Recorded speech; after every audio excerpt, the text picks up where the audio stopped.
A complete breakdown from Jim Jordan. That is what we saw live today as he and other Republicans desperately trying to hang on to their jobs and onto their majorities are dealing with an affair scandal that is plaguing the entire Republican Party, not just because it could potentially cost them the House before we even get to the midterms, because they are having to reckon with the fact that they are the worst elements of their party, that this is not some party of family values and American values and traditional values. The guy who cheated on his third wife with a porn star and is a pedo is your president. I don't really think you have any values. And that is what Jim Jordan had to be confronted with to his face live on air, and he just melted down. But it wasn't the only thing that led to a complete breakdown from one of the worst Republicans there is, and just not a good communicator. I don't know why he was on CNN. He was also asked about Donald Trump's polling, which I think we all know is not very stellar. His response, it wasn't great either. Okay, so President Trump, you look at the polls, they're not good right now. It's yesterday, before you jump in, this is the among independents,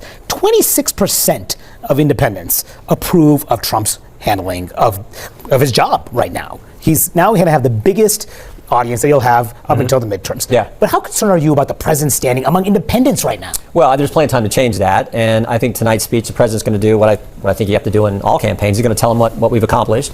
He's going to tell them what we still need to do.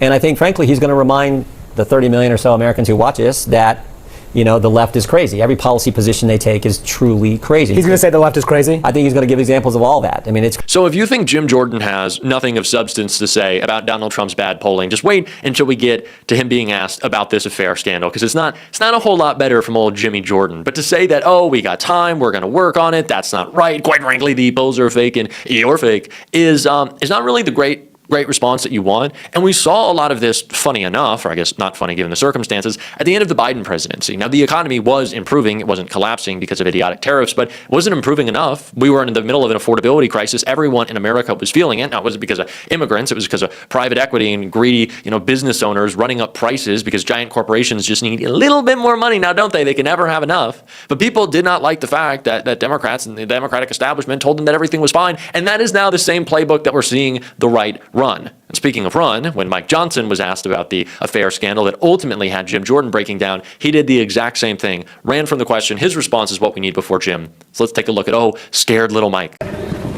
Mr. Speaker, why should Tony Gonzalez resign, given these very serious accusations? There are serious accusations, and it must be taken seriously. And I've told him he's got to address that with his constituents, and he's in the process of doing that. Is my understanding. There's an investigation in the state of Texas on these matters, and has been going for some time. And the Office of Congressional Conduct has been reported. They've been looking at it, and all of that was news to me. But I think, as in every case like this, you have to allow the investigations to play out and all the facts to come out. I've been intellectually consistent about this. Whether you're talking about Republicans or Democrats, you have to let the system play out. If someone, I was against, for example, the expulsion of George Santos a while back, because he had been accused of a crime and indicted, but not found guilty. If the accusation of something is going to be the litmus test for someone being able to continue to serve in the House, you'll have a lot of people who would have to resign or be removed or expelled from Congress. So I think you've got to allow this to play out. I think it is very serious. The allegations are clearly very serious, and Tony Gonzalez will address it. I think he will. Does he deserve to win re-election? Does he deserve to win re-election? See you later, guys. We talked about this yesterday because Lauren Boebert, along now with Nancy Mace and other Republicans, are calling for the resignation of Tony Gonzalez, just a disgusting, depraved individual who was sending horrifying texts to a member of his staff asking for explicit photos. She was clearly uncomfortable, telling him to stop. She eventually went on to take her own life as she was dealing with the trauma. And it is just a shame that this man represents any Americans in Congress and that Republicans just put up with it. But of course they do. Who is the leader of their party? They do not have values. They don't actually care. And so when Jim Jordan was confronted with that fact, as you can probably imagine, he did not do too well with it. Because what are they going to say? Jim Jordan struggled through the answer, which he didn't really give out. And I would say it was a complete breakdown over this affair scandal with Tony Gonzalez. So, there's another controversy. There's always controversies in the Capitol. One involving your fellow Republican Congressman, Tony Gonzalez. There's some really serious accusations right now that he had an affair, allegedly, with a former staffer. She later killed herself. And now there's text messages that have been revealed that suggest he was acting very improper. Now, he has denied some of this, but he's also not really addressed it as well. Some of your fellow Republicans want him to resign over this. Should he resign? I leave that up to the voters in San Antonio and South Texas in Mr. Gonzalez's district. That's a call for the vote. I've always sort of taken that position. In the end, it's we the people who decide who represents us. There's an election in 7 days. Are you supporting him for re-election, Tony Gonzalez? We were, but there's also the guy who's now some of our colleagues are supporting Mr. Herrera. If Mr. Herrera wins, that's fine. Are you going to support Herrera instead of? No, I mean, look, we're for the voters deciding. So you're neutral. Well, no, I've done I've done events for Tony in the past, certainly to help our maintain our majority. And if Tony wins, again, that's a call for the voters next week. We're going to know in 7 days. Okay, I want to ask you.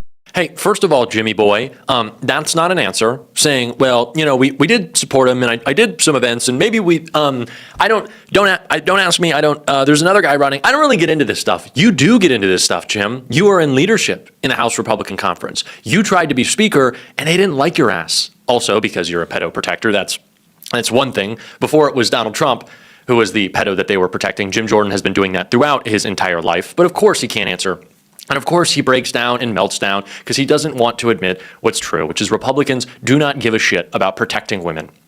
It is a lie that they tell to excuse their bad behavior and to fearmonger people into voting for them. They do not believe it. Guys, Donald Trump is the president. Donald Trump has been the leader of the Republican Party for 11 years now? Let's not pretend that these people are serious when they talk about protecting women. So of course, Jim Jordan is not going to call for his colleague to resign. And it's also a funny response to say, well, I don't get into the resignation business. I really think that the American people should decide that. You called for Joe Biden and every single one of his cabinet officials to resign again and again and again. Like, you get into the resignation business, saying that's where you draw the line. Hey, I know this guy is a complete, dirtbag, and he had an affair with a staffer who was so distraught because of it that she went on to take her own life. But that's one thing.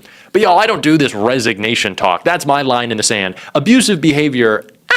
Resignation talk, though, can't. I'm Jim Jordan. I'm a principled man. But it wasn't the only conversation that Jim wanted to skirt when we were talking about abuse of power in our government, specifically, of course, with Donald Trump. He was asked about Kash Patel. And if any other government official, I don't want to do if this was Joe Biden or if this was Barack Obama, but if any other government official had done what Kash Patel did, the Olympics, it would be a story non-stop on Fox News. But Jim Jordan asked about it? Not a lot of thoughts, huh? There's this viral moment with Kash Patel, the FBI director, when he was celebrating the great victory for the United States over Canada in the hockey game. Of course, I'm sure you've seen it. He was celebrating in the locker room. There it is on the screen. That aside, there have been just questions about his use of government jets, FBI jets, for personal travel. There was questions about visiting a girlfriend, a golf trip in Scotland, a luxury hunting retreat. Patel himself was critical of Comey, a former FBI director, for use of personal government jets.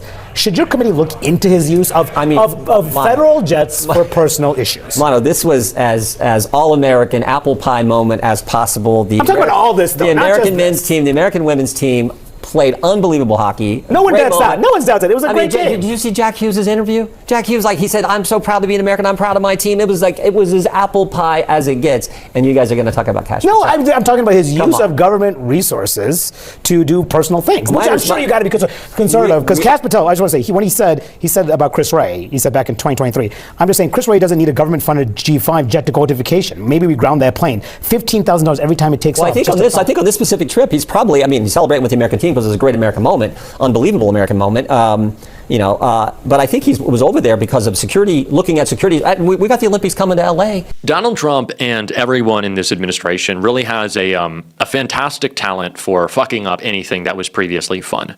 The Olympics are a time for us to be patriotic and excited and to just forget a little bit and just watch the incredible performances and accomplishments of Americans that we are so proud of. And Kash Patel ruined it. But it wasn't just Kash Patel. It was those guys. I don't even want to call them men. Those guys, those boys, wanting to hang out with the pedo protector FBI director as he looked like a Make-A-Wish kid. And I'm not just talking about how short he is. Kash Patel's got he's got a look to him. I don't want to make a bad joke, but Kash Patel's got a look. He's got a look. We don't need to go into it more, because I know some people are like, "Oh, Jack, you shouldn't talk about people's physical appearance." If inside you're a piece of shit, I will talk about your physical appearance. But Kash Patel and those just boys, just like losers who are going to be at the State of the Union tonight. Ugh. Just disgusted. Again, do these guys care about women's sports? They pretend to. One guy was calling his daughter. The president of the United States is a pedo. The guy who's protecting him and making sure he's not held accountable for those crimes is popping bottles with you, and you're calling your daughter. Do you not see the irony there? I know there's hockey, you take a couple of blows to the head, but Jesus, I just can't stand it. I just can't stand it.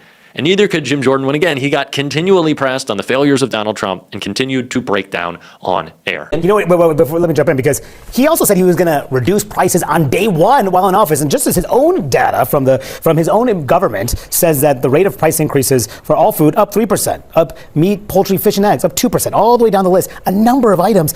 Prices are still high. And on top of that, voters don't think he's doing a particularly good job about the economy or concerned about the state of the economy. 72% of the American public thinks the economy is fair or poor. And that's consistent with other polling. Yeah, it's not easy to recover from all the ridiculous things and the rapid inflation, the record inflation that we had under Joe Biden. But we're in the process of doing that. Markets at record high.